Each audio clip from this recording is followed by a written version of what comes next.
from the news center in high definition. This is News Channel 8 on your side today.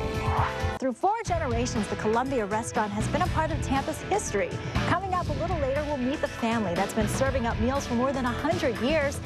You're watching News Channel 8 today. Yesterday, I toured the Columbia restaurant for a look at its storied 105-year history. This morning, more about the family that built this famous Tampa landmark.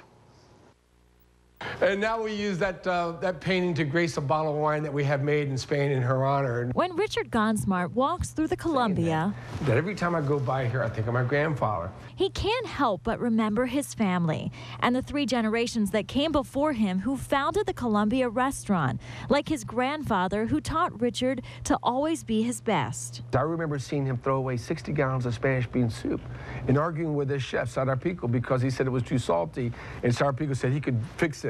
He says, you can't fix it because we have to make it as good as we possibly can. Richard steps back into a part of his history every time he walks into the Columbia restaurant. From the art. The vase here was a gift to my grandfather in 1946 from the president of the Cuban Senate. To family portraits of his mother and father. It's painted with Cuban coffee and Don Cesar red wine. How neat is that? To pictures and more pictures. Richard says honoring the legacy of those who came before him is a priority as president. It's our life. That's all we know, and it's fun though. And on what his ancestors might say of the restaurant today? Proud of where we are today. Proud to be the oldest restaurant in Florida. We weren't always the oldest, but because we're trying to be better every day. For Richard, learning from the past while looking toward the future is the recipe for success, and something he hopes will continue on to future generations, like his daughter and even granddaughter Amelia. She will remember, like I do, and my daughter does, all of a sudden one day when she was here. Right, baby? Yes. Yes. Yep.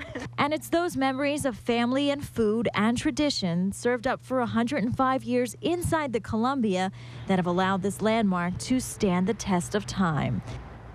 Gosh, don't you wish you could just go back to the 1920s and 30s just for a day to see what it was like? I'd love to go there for lunch. You fine? Yeah, let's go. Traffic and weather coming up in just a minute. We'll be back.